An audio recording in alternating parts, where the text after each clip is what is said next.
Part one on the agenda, apologies, we haven't got any. Declarations of interest. To receive declarations of interest from councillors on items on the agenda.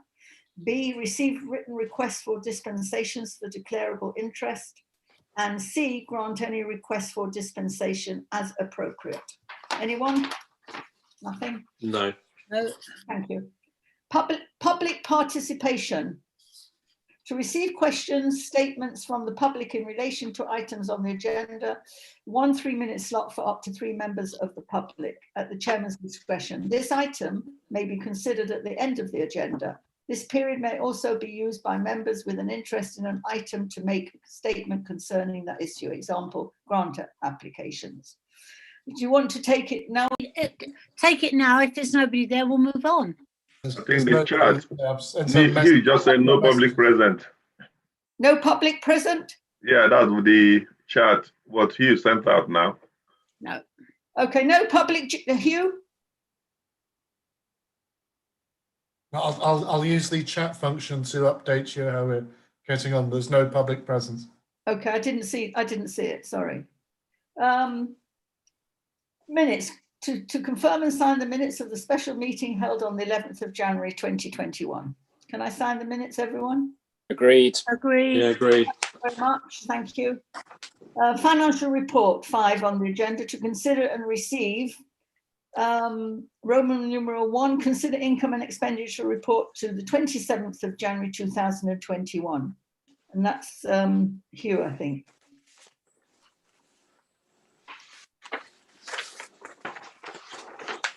It's to receive the report as set out, unless there are any questions. No, they're all attached. Has anybody got anything to say about them? No. Okay, thank you. 2, investment report 20th of January 21. You've all had the attachments. Note 3, note that the Ministry of Housing, Communities and Local Government, MHCLG brackets, has confirmed that the appropriate sum for the purpose of section 137(4) brackets A brackets of the Local Government Act 1972, the 1972 Act for Parish Town Council in England for 2021-22 is £8.41 per elector. Noted. Noted. Noted. Everyone, thank you.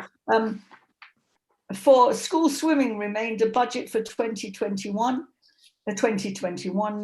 Noting options to extend computers for schools project and invoices received by schools for the year 2021 to date, with the following requests have been made since the last meeting: Parkside Community Primary School, Merrifield Primary School, St Nicholas School, St Teresa School, and Saffron Green Primary School. And one other school, with your permission, Madam Chairman, which I mailed out. Yes. Either sometime this week. Kenilworth and Somerswood have also made a request. I haven't seen that one. Kenilworth. Kenilworth is the one you've seen, is it, you? Yes. Yeah, Kenilworth. Okay, we'll just any Well, I think one of the things we found out when we had our SIL meeting is that we could make applications for SIL money to pay for this.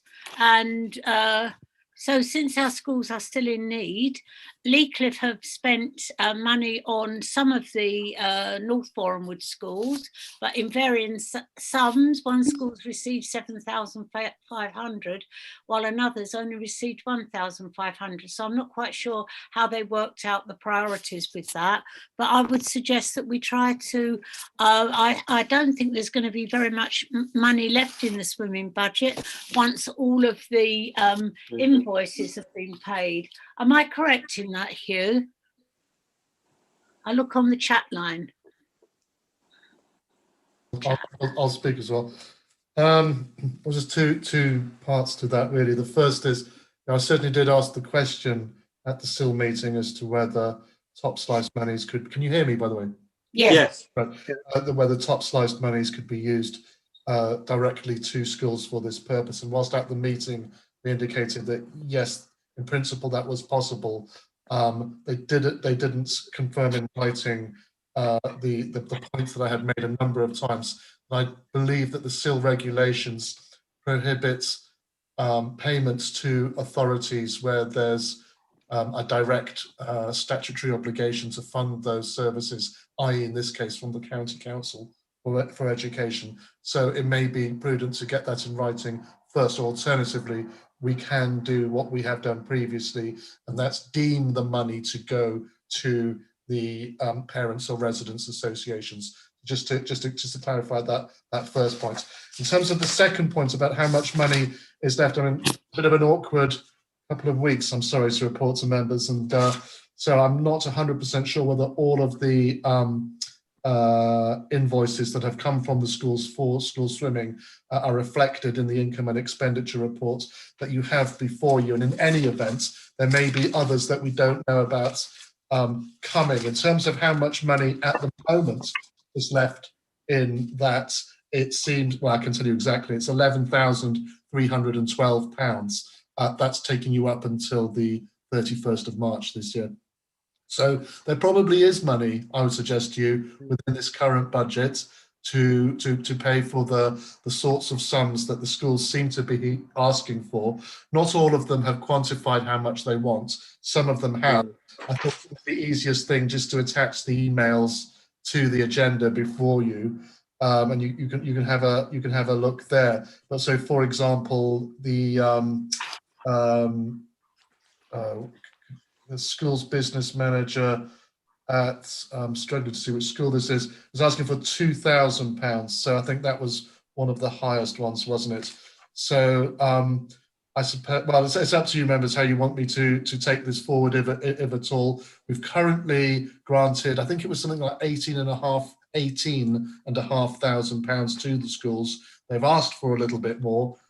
Most of them you have before you. There's two which Pat tells us are not included on the agenda. How would you like me to proceed, if at all?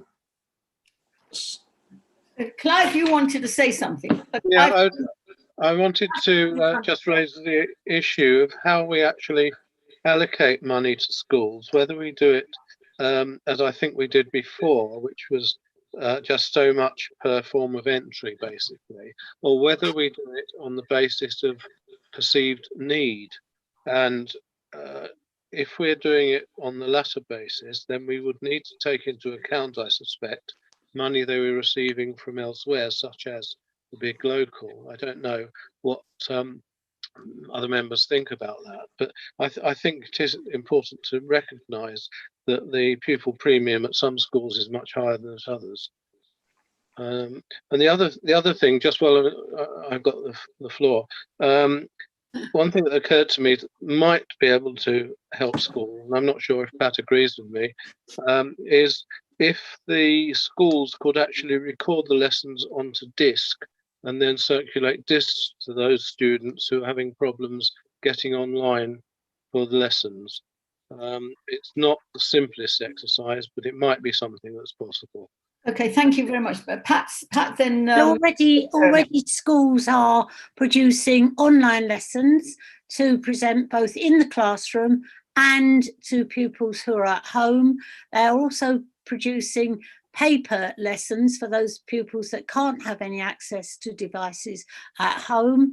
So I think that to try to get them to also produce CDs, and we've also not sure whether any of the families that are disadvantaged would have a CD player or be able to play those. So I think it's another burden for schools. Don't forget that schools are still teaching, teachers are still in the schools, they have safeguarded children and they have children of key workers, and more parents are declaring themselves key workers than have been the case in other lockdown situations. Okay.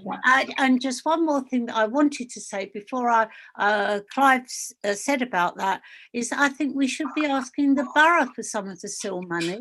Some of the SIL money that the borough holds, is there any reason why we shouldn't be asking for some of that? It is for it to be spent in our town after all. Okay. Jeremy. Yeah, Chair, I think we're just at risk of overcomplicating this again. We said that there was a need. We identified that the need was immediate. We now have evidence in the form of all these letters and emails that the government's promises to actually make the provision has been broken. The need is now. It's not our job to get involved in the details of how electronic lessons are prepared, whether they're on CD, whether they're online. It's just not a matter for us. We agreed originally that we would spend up to the total of 30k, which was the school swimming budget, or the surplus of the school swimming budget that's not being used, on devices for schools. We've got evidence of need, and I think we should simply agree the Hang on, 1 second, Jeremy. It was 20,000 we agreed yes, on. that was the first tranche, but the total school swimming budget's 30k, isn't it? Yeah, So yeah. if there is, 32.5. so we agreed to spend all of that. Yeah, if there's any surplus available, we should simply trust the schools to have correctly set out their needs, trust our excellent staff to make the detailed decisions. I don't think we need to get into measuring proportions and pupil premium, and actually you can argue that I get the idea. You can argue that pupil premium isn't a good indicator of need in any case. Let's just agree this, to spend the remainder of the money we've got to meet the need and delegate it to our office team to make that happen. Okay, thank you, Jeremy. Thank you, everyone. So do you all, is that in agreement? Yeah, then? I'm agreed with that. Yeah, okay, fine. Absolutely. I agree to it. I agree that we should give it to them as well. So that's okay. Can I just thank you very much for that, and I understand entirely, and thank you for the words about delegating the decisions. Can we also perhaps just agree, because there are some schools who haven't quantified how much they have asked for, and there are other schools which haven't yet submitted formally. I think, Pat, you mentioned, was it Saturday? Well, Monksmead are a school that don't have many pupil premium children, and so that may be the reason they haven't submitted. Kenilworth was late because they had a new head appointed after Christmas, so there was anyway. So shall I just, no, the point I was going to make is just to perhaps agree a notional threshold if the power has been delegated to me, to perhaps just to say that the amounts that any one school who hasn't quantified receives shouldn't exceed the highest amount that's been given to any other school. Are you with me? Yeah, I think that's sensible. Yeah, no, that's fine. But beyond that, we've delegated it. It's in your hands, your capable hands, Hugh, and I don't think we need to discuss it in any more detail. Okay, thank you. I agree. Thank you. Thank you very much, Hugh, and everyone. 5, Clerk's update report on establishment of independent remuneration panel. Is that? Chairman, I wish I did have an updates report to provide for you, other than the fact that I have once again chased it. In fact, I think I copied my chaser this time to UMC members. We haven't. I wonder whether it's not the most burning priority for the Borough Council at this particular moment in time, but I'll continue to chase and ask for it to be set up. I've nothing further to report on. Okay, thank you, Hugh. Thank you. Jeremy. Yeah, I've tried chasing a response on this as well, and I'm hitting a brick wall. It's kind of over a year now, if not 18 months. Almost 18 months since this has been floated. I don't think we should rely on the borough anymore, and I think we should ask you to bring some thoughts forward, perhaps to our next meeting, on simply establishing a panel ourselves. There are enough independent local people, be it accountants or others with local government experience, that it's a nice way actually perhaps to get some Boreham Wood people involved in the work of the town council. It's not a huge job. We need sort of 3 or 4 people maximum, and then they can carry out a review with the appropriate support. We can't just carry on waiting on the borough forever. They're clearly not interested. Okay, I think we can do it ourselves, but I don't know if this is the time to do it. Anyway, should we take it to the next meeting, shall we? Yeah, yes. Can we do it to the next meeting and think about it till the next meeting? Is that okay, everyone? I think at least we should prepare. Yes. Ask you to prepare some thoughts on what might be involved in doing this ourselves. Otherwise, you're just we committed to do this, and we should deliver on things that we commit to do, not just keep pushing them off. Okay, it's understood. It's okay. Thank you very much. Clerk's update report on online banking. Hugh? Thank you, Madam Chair. I have some good news and some, interesting news on this topic.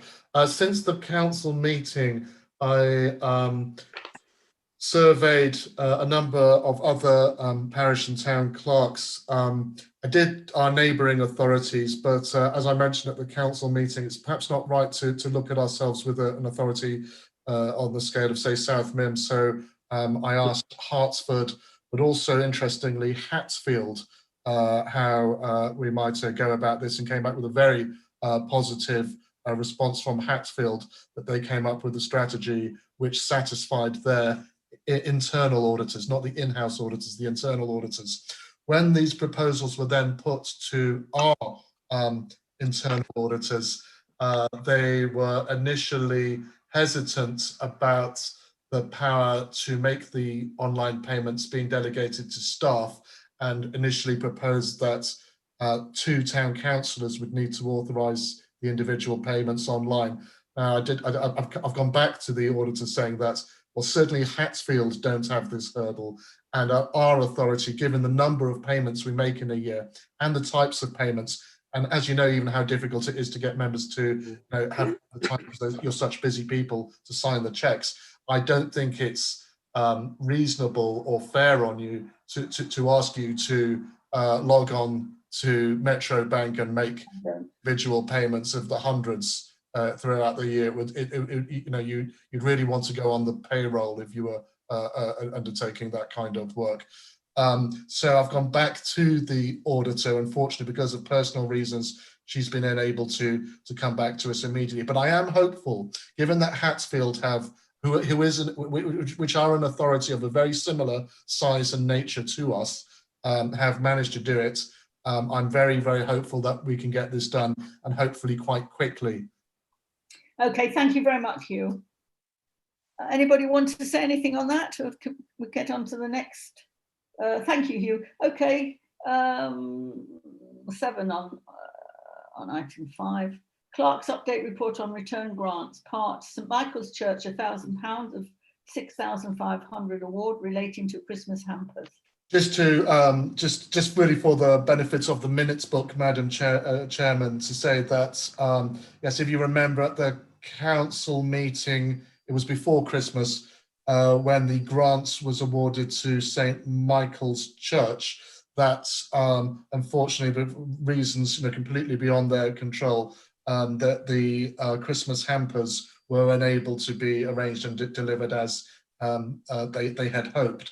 And so they have very kindly returned £1,000 of the £6,500 grants to the town council. So that money will return to the grants budget. Okay, thank you, Hugh. Just simply to report that. Thank you very much for that. And Clerk's update report on postage options for the town council mail. Thank you, Madam Chairman. I don't want to over-labour this particular point, but Neil Robinson very kindly did a little report for me vis-a-vis the option of using a service to send letters directly from our computers in comparison to the costs associated with using our franking machine. So I'm just going to cough a second. And it works out that there is a difference on an average second class letter of 38 pence per letter. So that's which is cheaper for the franking machine. So given that we also send out receipts and other items, it's proposed that we keep with the franking machine for the time being, but use as reserve the other option, which may be vital to us, especially if members of the staff are self-isolating and not being able to get into the town council office. It's going to be an excellent trick to have up our sleeve for sending out hard copies. But at the moment, it looks like the total, there's a 38 pence difference on a second class letter in favour of the franking machine. I personally don't think it's worth that to do that, and if everything's going okay and all of our officers are okay on doing it the way it is, and it's not good, it's not really good value for me, for the residents, to me, to spend that. It's Richard. Yeah, thank you, Madam Chair. Hugh, just out of curiosity, and I'm sorry if I put you on the spot here, how much paper mail do we actually produce in a year at a town council, and how much sort of email correspondence do we have in comparison? I'm just curious if there's any way that we can sort of keep an eye on that figure for a year. If we can start a year, just so we can look in the future how best we can utilise this. I mean, at the moment, we've tried to take a sensible view. As you know, at the Borough Council, planning papers are sent out in hard copy, and those are huge documents. And it's, sometimes wondered that we're working towards a paperless environment, that why those documents are sent out like that. And because it's easier for members to be able to quickly use the documents before them, rather than scrolling through pages and pages and pages of screen. So what we've done at the town council at the moment, and of course we can change this if members are happy to do so, is to only send out paper copies to those people who are committee members of a particular committee. So you would have received that. Councillor Eni, who's here this evening, won't have received a hard copy of this agenda.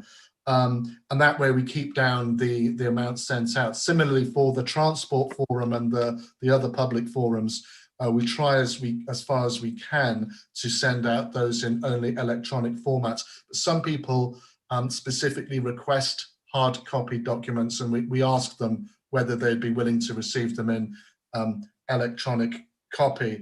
At the moment, members seem to like what they tell me is a hard copy, because you can scribble on it, you can take it with you, you can have it. You're right, Hugh. Yeah, you're right. You've got it in front of you, and you can flick forwards and backwards. In terms of how much postage we're spending, well, I can give you an answer to that, because if I look at the income and expenditure reports, I'll just go to the beginning of it. I'll give you a example. Let's go down. Postage. So last year we spent £1,800 on postage in total for the whole year. For the whole year? The whole year. That's not bad, actually. It's not bad at all. Is that impacted though on the fact that we've gone through COVID and people aren't in the office? No, that was last year. That was last year prior to. Last year. Sorry, the last. That was pre-COVID. Yes, during COVID we haven't sent out so much. So some of the main dispatches we do are to the allotments plot holders for their rent reminders or any updates. And of course, we use our common sense as far as possible. If there are, we can kill two birds with one stone. We'll send them multiple pieces of information at the same time. Mail outs to people who are hall booking because they have receipts and so on. And at the moment, whilst we're operating on the check system, checks and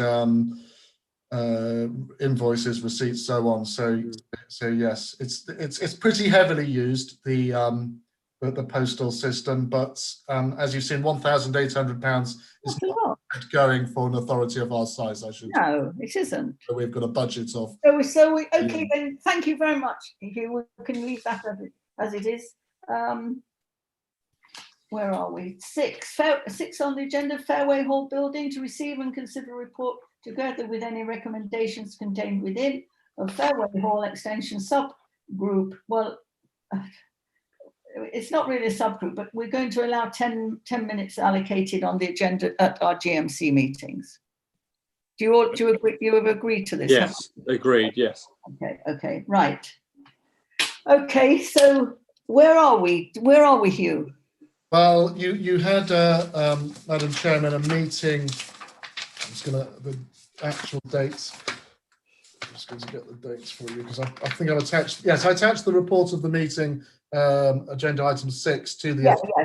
You had a meeting on the 25th of January, and set out what most of the salient points were there, together with any resolutions or recommendations, which are on page 2 of the report.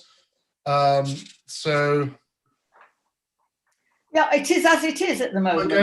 you were going to ask your political groups prior to this meeting on point 5 what their views were about the proposed extension, and I was to ask the staff, which I did do. Very, very quickly, I will say that yes, there was a feeling, certainly among the ground staff, that it would be ideal if there was a separation between what I call indoor work and outdoor work, so that the grounds team could have a place of their own without perhaps traipsing mud throughout the office. And similarly, that they had a space that they weren't necessarily hot desking on other officers' desks, and had a designated space of their own to be able to work. It was certainly agreed that there was a desire for a staff lavatory, which was not conditional on the use of Fairway Hall. Staff find themselves sometimes in an unenviable situation where if there's a ballet class on, they're unable to use the lavatories and have to, make other arrangements. Yes, it was fully agreed and understood that the staff supported the councillor's wish for a lift and disabled access and a larger meeting room as well. So all of those points were agreed and supported. Okay, thank you very much, Hugh. Richard. Yeah, thank you, Madam Chair. Yeah, Hugh, outside, actually, we only had one person in our group who said that, at this point in time, it would come to be seen to be the wrong time to spend money on an extension or a project like this. However, if we continue holding off a project like this, in the long term, we're actually going to end up costing us more. Exactly. So actually, the majority of the group are in favour of continuing with a project.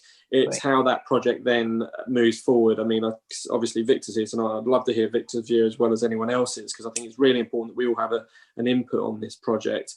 I welcome your comments as well, Hugh, with regards to staff.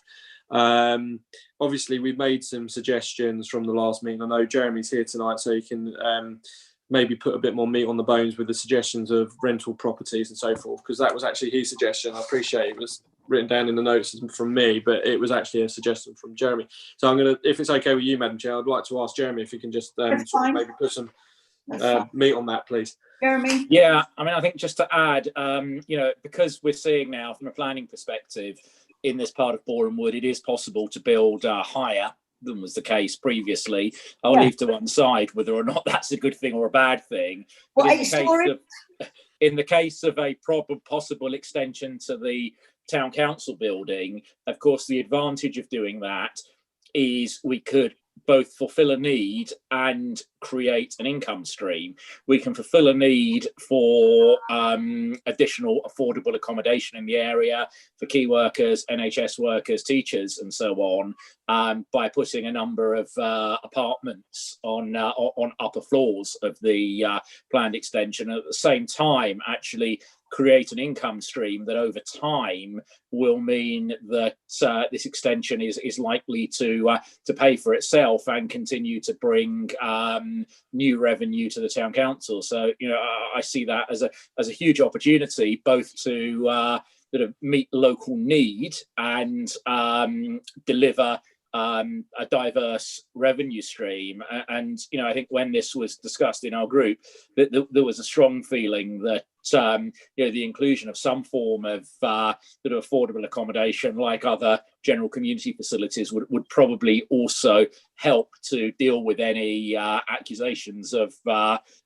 money being wasted or not spent properly. So for us, the sort of accommodation piece was a big deal. Okay, thank you very much for that. Anybody else? Well, I would love to see it. I would love to see an extension. Really, what we deserve. This council does deserve something better than we've got.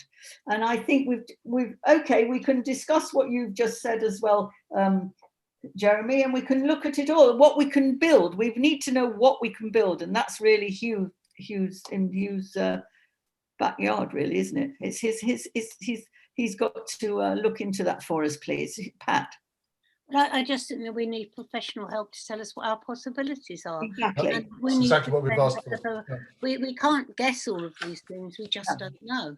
No, Richard. Yeah, sorry, I don't know if Pat had finished there, but if it's okay, I'll crack on. Yeah, I mean, it'd be interesting to hear what the Conservative group has to say as well, what they have in mind. And the other things that came from the Labour group when we spoke was obviously the stuff that Jeremy's just brought up again there, but also about the fact that, again, supporting the staff's needs and making sure that we have a committee room that's actually not just used for us as councillors, but during the daytime is available and accessible for key groups, organisations in the public to give them a space. We appreciate we've got places like Allen Lane, we appreciate we've got places like Maxwell Park and all that, but these places are very, very well used, and actually we need additional meeting spaces for groups and organisations, and we welcome that and recommend that. That's something from the Labour group side saying we would like to see that, but it has to have a non-impactful thing on our staff during their day-to-day work. Absolutely. That's the catalyst on that one. So, yeah, exactly. So, they should have a meeting room that's accessible, but also maybe, coffee facilities and all that in there that the queue and all that can just leave it alone, and we can then potentially rent it out. Again, it's another revenue stream. If we're renting it out as well, it could just help pay for the sundries and so forth. So these are ideas from the Labour group anyway. So it'd be interesting to put all these ideas in that pot. Thank you. I think we already put our ideas forward in terms of we totally agree that there needs to be a separate meeting space so that staff are not interrupted by people coming backwards and forwards. It's the same. I think we're singing on the same hymn sheet. We're reading from the same hymn sheet. So I think I've sent two different clumps of plans to you. The subgroup meeting we had, Councillor Butchins asked whether the original plans with the architect's details were available. You will see that those have been discovered and forwarded to you. They're in two stages because the initial building was erected in, I think, 86 or 85, 86, wasn't it? And then later there was an extension put on the building. So we have both of those plans now, which we can give to architects to help, or indeed see whether those architects firms are still in operation if you members are interested in asking them to quote for any works that you... Why not? Yes, why not? That would be a good idea, I think. In the meantime, you've seen that there's been correspondence between the Fairway Hall supervisor and the firm that we used about a feasibility study, and it does seem to be a little bit of a chicken and egg situation because I say the council asks the architects what's possible, and yet the architects come back and say, well, what do you want? And well, we want so they have already submitted a plan which you've got, which does have the large meeting room and the lift and all the rest of it. What it doesn't have is the additional floor for the rental accommodation. What I will now do is ask them to submit a detailed proposal, or an outline proposal rather, and if necessary, come in person or on Zoom to our next or a subsequent general committee meeting in order that they can present, Simon Rubin is here, they can present directly to you members and start the conversation in that way. There is another issue about this entire project, which I don't propose to have a lengthy discussion with you about now, but it's to do with the funding of the project. And I would just say that regardless of the toing and froing about the use of SIL monies, it's inevitably the case that at the moment, the amount of top slice SIL monies that the council owns would not be sufficient, even if it was entitled to spend it, to pay for this entire project. The Public Works Loan Board has sadly been disbanded, so the council would be looking to obtain a loan, and I could make preliminary inquiries perhaps with our current bank to find out what the terms of a loan would be, and to report back to you there. I understand interest rates are very low at the moment, so it might be a good time. And then what many authorities do is then just precept the amounts year on year, maybe 20 or however long years time, just pay off the money in that way. Okay. Victor, did you have, yes, Victor? Yeah. Jeremy. I just want to suggest that looking at the last architect and drawings, if we can look for a new one and know what exactly we want to do. The Councillor Strack was talking about the car park building on top of it to make the area bigger. So have we confirmed with the borough if we can do that? And does we help us to decide, and the architect, how much will he charge to draw what he wants to draw or what we need for him to use? So until we find out all those, the landmarks we need and we can afford, going with architect and the one they drew before, I think is outdated now. We need something modern, something, there are brilliant architects there that can design it with what we need and make it look good. My second one is we don't want to go into renting business. It's not easy as an authority for us to build accommodation for low-income earners or something to generate fund. It becomes a problem if the individual can't pay and all those things. I think for the borough to, except if we are to give it to housing association to manage for us.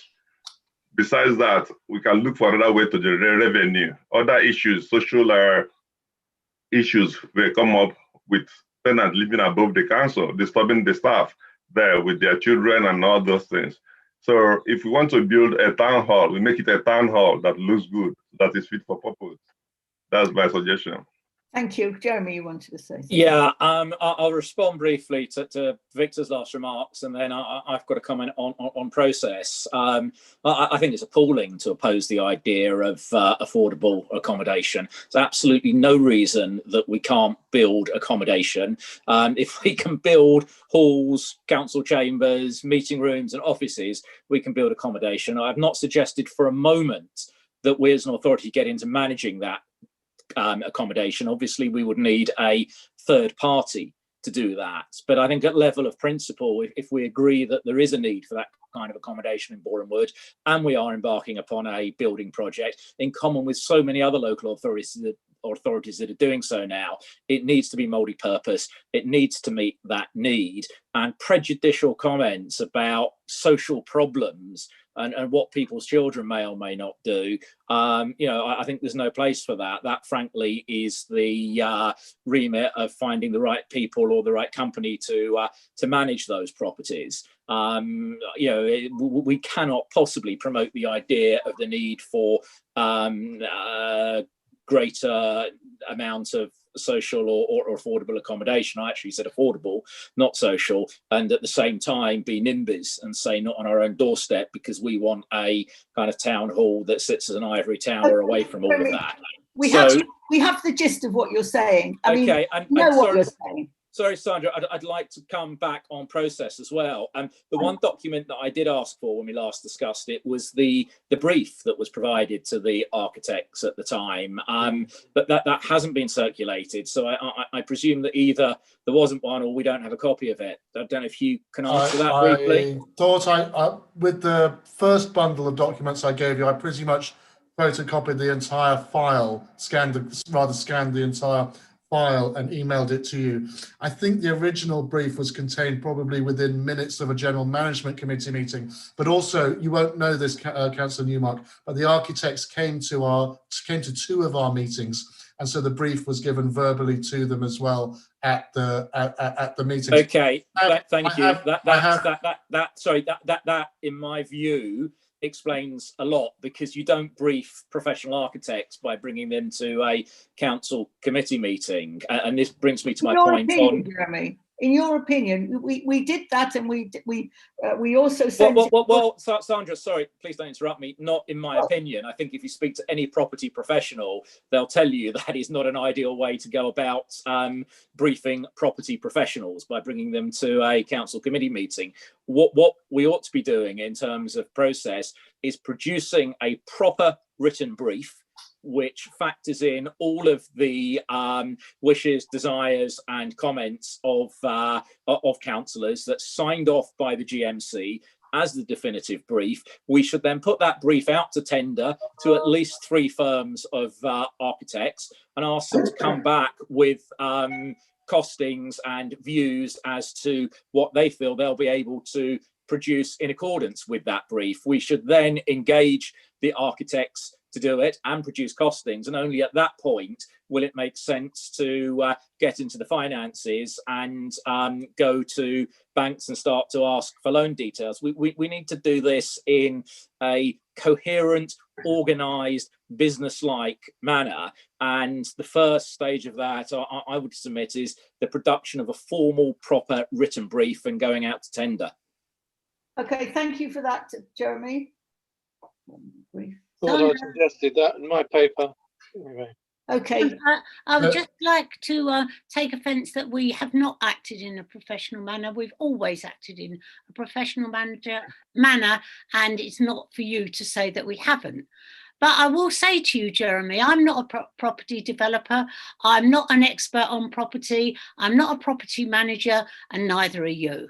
Well, I've worked on major property let me projects, finish. Matt, I'll let you and finish. I don't see how you can What I'm going to say- marry your Hang on, fiduciary guys, hang on, please. responsibility Jeremy, please hang on. with both of you. authority Jeremy, together with please, refusing Jeremy, the good please, practice of mute producing him. a proper brief. Can you please, Jeremy, please? That's out. You're out of order just doing that now. No, honestly. I'm not. I'm suggesting we follow a proper process. I'm not Okay, saying we that's shouldn't. fine. You're interrupting Follow Pat, Jeremy. Stop it. I am not saying we shouldn't follow a proper process. I'm in favour of that. But I do have to remind you that Hertsmere Borough Council, a much bigger council with many more officers, decided to come out of the property management business because it was too difficult.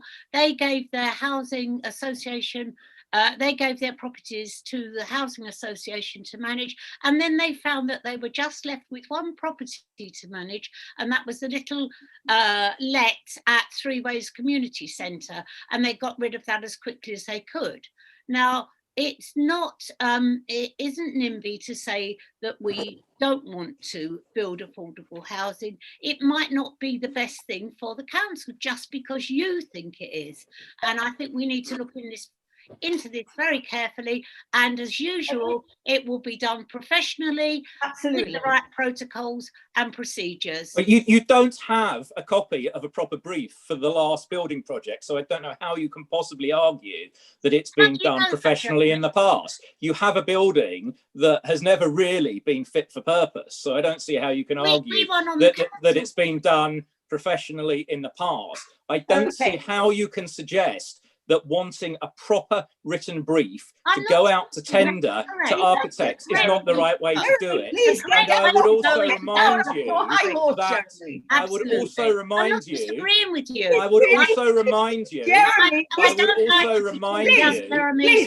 Hertsmere Borough Council. Jeremy, please, would you please have some? Please, where are you? Both of you, no manners in this, and it's this disgrace. Sorry, anytime anybody other than Pat wants to actually say something that goes on for more than 60 seconds, you both shout us down. We want to see this job done properly because we care. No, I do not. Yes, and so do we care, Jeremy. Please don't go into a political mode. Please, it doesn't suit this meeting. No, your way is not the only way. I agree. I'm not saying my way is the only way, but you don't have to be so rude. Well, I made a proposal that we produce a proper written brief, and I'd like to have a vote on that proposal. Why are you rude when you say these things? It's not nice, Jeremy. Let's have a vote then. It's a democracy. Let's have a vote on whether or not we should produce a proper written brief. Can I just quickly, Madam Chairman? Yes. Very, very quickly say, I don't think there was any indication that at any point that the town council wasn't going to go to tender and have a written brief. But what's happened to date have been preliminary inquiries. That's why the firm was asked for a feasibility study, not to say that this was going to be the definitive article, but to see what was possible, because members and staff didn't know. And I believe that that's where we're at. Of course, there will need to be a proper written brief, but it needs to be a brief that is agreed by you councillors by majority as to what it contains, because at the moment it appears that there is some variance. Okay, Hugh, thank you very much. Of course, we will absolutely make sure that we'll do everything in our power to do this properly. What I was suggesting initially was some inquiries. For example, Councillor Eni mentioned about the building over the Hertsmere Borough Council land, and it would seem to me sensible to inquire beforehand rather than spend architects' fees on a plan that what didn't have a realistic prospect of being actualised because the landlord wouldn't allow it. Whether in principle they would have objection to us building over the land, and make these sorts of inquiries first so that these can inform the brief when it finally gets produced. But I think some of the basic principles about the lift and the bigger meeting room are non-contentious. I think these are, and these have been reflected in the plans that the last architect produced. Many of those are non-contentious. Although I might argue, if you look at those plans, that the meeting room that is proposed is probably not big enough at all. Sorry to interrupt you, Hugh, but I'm sorry, I do have to disagree, because you're making an assumption, but I think we've made clear from our group's perspective that actually the whole plan is contentious without the inclusion of some form of affordable accommodation. There is, these are parts of a jigsaw that fit together to create a whole. And I'm sure Richard will correct me as group leader, but my understanding of our group's position is that the inclusion of much needed social or affordable housing in the project is a absolute requirement for our support. Otherwise, it does look like a vanity project, and that's how it is. So, I appreciate if people would actually commit to the idea of going through whatever process we need to go through to actually ascertain where the consensus exists and produce a brief based on that consensus, rather than talking around in circles at these meetings. And Sandra, I will say, the reason for my frustration is that when I've discussed this with you twice in the past, including this week, you actually did agree with me that the process should include a proper professional written brief. And yes, once again, we come to a meeting and you change your mind. I'm not disagreeing with you. And I would, there's one other thing I would like to say. In the past, we would, when we've done these, we've had meetings and we wanted to know what we could do and we couldn't do. We were told we couldn't do anything from HBC. We couldn't spend SIL money on. Well, it's up to you whose advice you choose to accept. Come on, your decision. If we're told we can't use the SIL money, that's what we you could have taken advice from elsewhere. From where? Central government, obviously. Local government lawyers. Okay, authorities. That's what happened in the past. Madam Chair, can I say something, please, Madam Chair, just to sort of, anyway, the other suggestion, which was actually noted from the last meeting that we had, was about the Screen Heritage Museum. So when we talk about this building, I appreciate obviously where Jeremy's coming from, and I get that. But where we're looking at other things that we potentially could put in this building, if we were to have an additional floor, there you go, Screen Heritage Museum. The Hertsmere are already looking into that. They've already got pots of money that they want to allocate to that. That's what they've been talking about. So maybe that could be another solution. Then again, we've got to look at the larger picture. I hear what Hugh's saying, and I think it, I don't think it'd be a bad idea to have someone come in to just have a chat with us. I'm new to this type of thing. If I was to build an extension of my house, I wouldn't have a clue where to start. I could do the electrics quite happily, you know what I mean? But when it comes to the actual process of what to do with the foundations and getting all the measurements and everything correct and to meet building standards, that's where I'd have to get advice and help. And also with this type of building, we've all, look, tonight we're all very passionate. That's coming across quite well. We want the best for the public, we want the best for our town, and we want to get this right. And if we do this right now, we could help the public move forward in the future and hopefully deliver a building that will last a long time. This building, unfortunately, it was needed at the time. It was fit for purpose at the time. It was better than someone's coffee table, which the council was using. Now we have a building, but it isn't the right type of building. So we do need to look at how we move forward. I welcome everyone's point of views, and I think we need to put everything into the pot. Let's not dismiss anything right now. Put it all in the pot, then get some real guidance on how we can best utilise this land. Thank you very much. Victor, did you want to say something? Yeah, I just want to say, I think what Richard said the last minute was quite good about the Heritage Museum, any other public office, any other public body. We may build that level to accommodate them. In terms of renting to individual, social housing or not, I think we should stay away from it completely. And because Councillor Newmark mentioned it today, it doesn't mean we should accept it. It's very cumbersome to get tenants there. Even it's cumbersome to give people homes. Can I finish, please? I was quiet when you were speaking, please. Oh, I'm a member of this committee. It's common courtesy, please. Can I speak now? Yes, please, Victor. Thank you. So what Richard said, the last thing about the Heritage Museum, is a very good idea, which I think everybody will support. As I said earlier, building for social housing or whatever we call it is very cumbersome. Prejudice. Jeremy, you are the one living in Austria and you're telling me about NIMBYism and you're here. Can you please just let me finish? Yeah, I'm just pointing out your prejudice against social housing. I'm not prejudiced against anything or anybody. Like the borough want to form a body to build houses.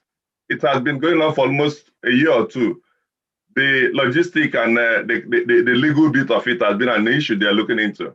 So we, with our manpower and our capacity, we cannot manage rental properties. So Mr. Newmark can say whatever you want to say. Anybody that knows me, we know that you're talking. Okay, can we?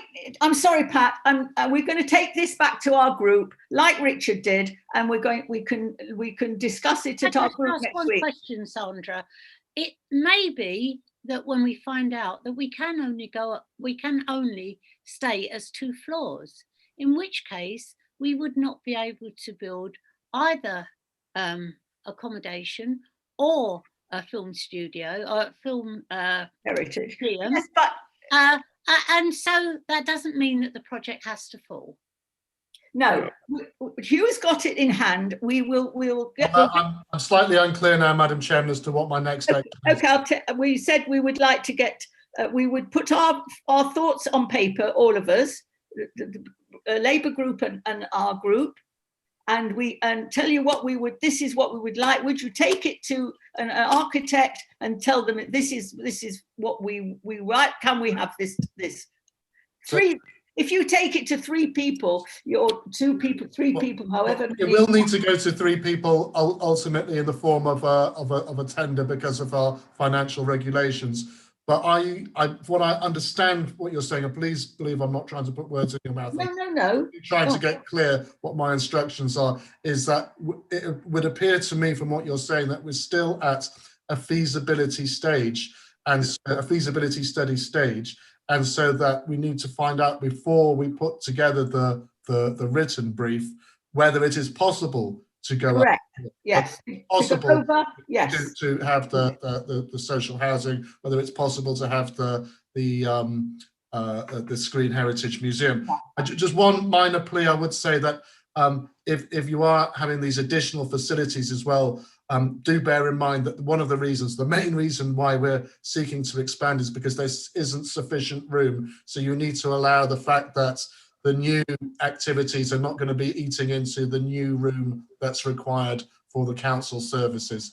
That, you know, I know the staff would welcome very, very much the possibility of having additional office space so that people weren't hot desking in the way that they currently are, and I think it'd be a much more comfortable environment for meetings as well. Okay, so I'll do exactly what you members tell me to do next, but I'm at the moment slightly unclear. Okay, Hugh, would you inquire if we can first of all be able to build over the car park? Well, it's no point if we can't do it, if we're told that we can't do it, it's no point in going through that exercise. So we find out from the borough, do we not? That's one action I can do immediately, yes, thank you. But there's more. Can I just add to that? Actually, if it's unable to build over the car park, sorry, Madam Chair, if I can. And so once we find out that what we can do, how if we can build 5 floors, 6 floors, 7 floors, 8 floors, 8, Well, that's what they're building, aren't they? So, you know, who knows? We could, what we can build. We need to know what is feasible. We could take the whole area over, but we can't, can we? So we need to know what we can do before. Sorry, but spend any if money. we are engaging with architects who are experts in the field and prepare them a brief, they will do that work. They will be aware of what is possible within the local planning constraints. That's the point of providing a brief around what we want to professional experts. This constant, we need to check this, we need to check that, is why this authority fails to deliver on major projects. We need to bring in the professionals at an early stage Major projects with a brief. They will ask those questions, and they will ask them in a far better way and with far more context than we ever can, because we are not experts. It's not for us to get involved in cranking the widgets and fiddling with the details, because that's just going to cause delay, frustration, and won't deliver you results. Okay, so you don't think you should ask the questions, you think we should give it to a professional to ask the questions? Yes, I do. I think we should tell a professional what we want, let them go away, use their knowledge, ask the relevant questions, and come back to us and tell us what is possible and how they would advise us to go about it. That's what stops us from asking the council, the borough? What stops us from answering the borough instead of spending money on professionals to ask the same question that you can ask them? Because they're professionals, and how you ask a question and even knowing what questions to ask and how to frame them. I think we know what questions. Do you think that Chinny Hugh is not capable of doing all that? No, I don't. I think Hugh's got enough on his plate anyway. And B, I don't think Hugh's a property professional. I think Hugh's very capable of working with us to produce a brief and summarise what councillors and officers need and want, but I certainly don't think he is the right person to be taking forward detailed assessments of what might be possible from a property perspective. No, I don't. The inquiry is for him to ask if he can build on top of the car park from the borough. That's what we are saying. But it's not a straightforward yes or no question. There are different ways to build over and above a car park. There are different mechanisms. They have to allow us first before we go to that level. Okay, guys. Okay, you've all had sorry, Victor. You have all had your say, Jeremy. I do projects every other day, Jeremy. Don't insult me. I do projects every other day for my living. So don't insult me today. Please, Victor. Could you have your arguments with Jeremy out of this meeting, please? My apology. I'm asking this committee to have some manners and not be rude to each other. I will stop the meeting. I promise you. I'm not interested, and we've had a say on it. And I think that we should go back to our group, Pat, and discuss it. Simon, we've discussed it for so long. It's been, I think this has been really bad. And if this is on YouTube, it's a disgrace. And honestly, it is an absolute disgrace. It's been, I have no idea why you have that attitude, Jeremy, because you've got, just not you, Victor, you take your differences, please, out of this meeting. I am not chairing a meeting like this again. I am not. And I want the capacity to mute people if they're rude. I'm not standing for that. I'm sorry. It's not what I want. And I think we should take it back to our group, Pat, and move on. And we can then speak to Richard. You are the group leader, Richard, of the town council, are you? Yes, and we've already met. Our group has met, and our brief is there. I've tabled it tonight. I've tabled our group meetings ideas tonight already. So our group's done. That's why I'm saying to you. That's why I'm saying to you that you are, and we'll take it. Our group. Happy to put it in writing for Hugh if that helps. So sorry. Sorry, Richard. So when I have the written briefs from the two groups, you can. I really don't want to prolong this any further. I'll submit that to the architects for a brief. Is that right? Yes, not to this. We will speak to you, and we'll. All right. I'll leave it. I'll leave it to be. You can leave it, please, because this was not the right way to go about anything. Thank you. Okay, what are we on next? We're on the annual council meeting to consider arrangements for group leaders to propose nominations for the committee appointments and outside bodies at annual council meeting on the 12th of May 2021.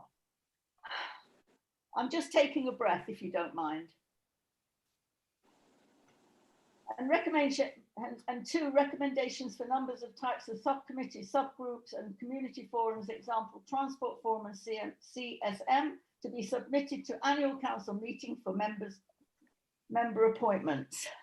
Pat, what have we decided on that? Can you tell me? Well, we would like to make the appointments when it's necessary. It's no, we don't need to do it tonight for many reasons, and we'll discuss it in part 2. And I would like to move on from that. And so I propose that we do this at a later stage. Okay, I second that. So, hang on, Madam Chair. Go on. Why is this going into part 2? You'll find out, Richard. You'll find out when we get there. Please let it happen. Okay, I'll go with that. But when it comes to arrangements for group leaders to propose nominations for committee appointments, outside bodies, and so forth, I'm quite open to the public to be able to say that, you know. No, it's nothing to do with anything like that. Wait for part 2, and then you'll understand. Promise you. And then I propose that it's not quite the right time now, in the middle of the pandemic, to talk about the Transport Forum and the CSM, because it's very difficult to arrange either of those during the pandemic. Again, I would like to, if we go to part 2, then you'll see the reason why I am being swift on this. It would have been nice to just have a sort of upfield like today. Someone just to give me a call and let me know. It would have been quite nice, just pointing that out. Yeah, okay, Richard, thank you. You'll find out in part 2. You're in order, okay, on that, okay, thank you. 8 on the agenda, policies and procedures, to consider, review and adoption of following council policies and procedures. Hugh, could you go through that, please? Happy to do so, Madam Chairman. So the publication scheme, I think, is largely, I haven't amended for you since the 2-year review. The training policy for councillors and staff, just one amendment to that. Do you want to take them one at a time, or do you want me to speak to all of them and then? All of them together, please. Okay. The training policy for councillors and staff, just one amendment there with regards to councillors attending paid training sessions, to say that after attending 2 within 1 year, that any further requests to to attend a training session should be approved by GMC, in order that it hasn't really been a problem in the past, but as a growing authority, it's very good that members want to attend as many training sessions as they can. But if you're going to attend more than 2, just for GMC to approve that expenditure, so that you're happy that nobody's sort of hogging the budget, so to speak, unfairly. And sometimes authorities ask to demonstrate a need. So, for example, if I was going to go on an internet course, you'd want to know what outcomes there would be for the council for that. And the investment policy, again, hasn't changed. That's something that we approve every year. So happy to take any questions about any of those. Otherwise, I propose that you approve those. They've just come up for their renewal at this stage in the year. Okay, thank you very much, Hugh. Does anybody want to say anything about that, or do we agree? Clive. Okay, on the training policy, first of all, I was wondering how frequently the first aiders training is renewed. Thank you for that. Can I actually can you hear me? Yes. Yeah. On the first, I'm a great supporter of St. John Ambulance, always have been for throughout my career. So currently we have 2 members of staff who are St. John Ambulance first aiders. I'm one of them, and one of the Fairway Hall supervisors is the other. They, St. John Ambulance, dictate when the recurring training takes place. Sometimes if you miss a retraining session in a particular year, it can happen. You then need to go on the longer course later on. But we're reminded, I think it's every 3 years. I believe it's every 3 years. But if you go on a more frequent training course, then it can be shorter and you pay slightly less for it. Also a mental health first aider here at the Town Council. I don't propose so for myself, but I will say to you, I'm certainly not interested in this from any personal perspective at all. But at the previous authority where I worked, first aiders were recognised with a small token. I think it was £100 per annum, just as a not as payments, but as recognition that they've gone over and above the requirements of their contract to take that on.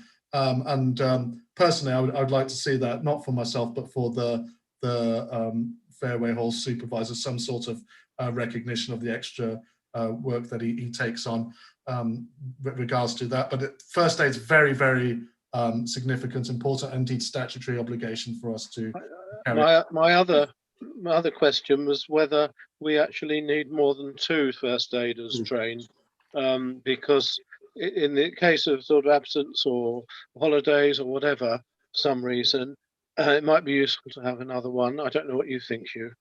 We could have another one if we could. We can't force somebody to be a first aider, but if somebody was willing to take on that role, yes, we could certainly do that. Of course, we're asked to do what are reasonable. We're not replacing the healthcare professionals the same way we don't seek to replace any other profession. But we are there in a small team of 7 people. Having 2 is deemed to be a good number, but bear in mind that we do get members of the public. In fact, I provided first aid to a resident last year who banged his head coming to a function at Fairway Hall. So yes, I'm more than happy if members are minded to approve for another member of staff to be a Yes. if they so wish to do so. Okay, thank you, Hugh. Richard. Yeah, no, Clive kind of stole my thunder there, but the other first aider, Hugh, you said it was you. Can I just clarify, who was the other one? Is it a part-time member of staff or another full-time member of staff? It's a full-time member of staff. Okay, that's great. That's fine. Thank you. The way we split it was to have somebody who was going to be useful and more likely to be there if there was a first aid situation resulting from the use of Fairway Hall, and then another member of staff, vis-a-vis me, who, if there was an incident involving a meeting. Okay, thank you very much. Do you see the distinction? Yeah, that's fine. Thank you. Anybody else want to say anything? Yeah, I had a couple of other quick questions, if I may. First of all, on the publication scheme, I was wondering under which heading closed part of me, I just like to enjoy the campaign so much, actually. I'm disappointed about that, being able to. Sorry? Didn't catch that. I think somebody may have had their television on or something, Clive. I don't think anybody was speaking to you. No, I was just saying, under the, I think it's the publication plan where it says what the town council yes responsibilities are. There's a mention of memorials, but does that include closed churchyards? Oh, if you like. I just wondered, because otherwise I don't think that they're covered. That's all. If you like. Okay. If you like. And my other question related to current holders of honorary free men and women. Oh yes. As to who they're currently. Well, I haven't got onto that. Oh, right, sorry. We haven't actually got to there. Okay. Okay. Keen. Keen is the word. Keen. Freemen and free women scheme. My God in heaven, policy. What a meeting. 3-year review. And so the two there are there's one there are 2 holders of the award. One is Mr. Bob Redman, who one of the first, if not the first, recipient of the Freeman Award. And the second was a gentleman whose name slips my memory a few years ago. Bill Davis. Bill Davis, who's sadly no longer with us, but he's received that award. The procedures for giving these awards are very specific, and I actually based them back in the day on the awards that are given by Aylesbury Town Council. But you will notice that yes, there's a potential for up to 4 living recipients. I believe there's currently 1, and therefore, so there are potentially 3 vacancies, although the council's not to asked not to award more than 2 in any 1 year, if you're with me. Okay, thank you. Clive, you wanted to say something? That covers it, thank you. I know Terry's the last one. Okay, thank you very much. Investment policy? There should be nothing controversial on that. Controversial about amendment that was made last time, it doesn't seem like a year ago, but it was a year ago. I think it was Councillor Newmark who suggested that we also include within the policy the ability for the council to be able to invest with other authorities where that's possible. You'll see that wording has been included in the policy. So yeah, that's there. Okay, thank you very much. 9 on the agenda, exclusion to the public. Are there the chairman to move the following resolutions that under the Public Bodies Admission to Meetings Act 1960, small s 1, 2 in brackets, the press and the public to be excluded from the meeting whilst legal cases, staffing matters are discussed. Thank you. Hugh. If that's agreed,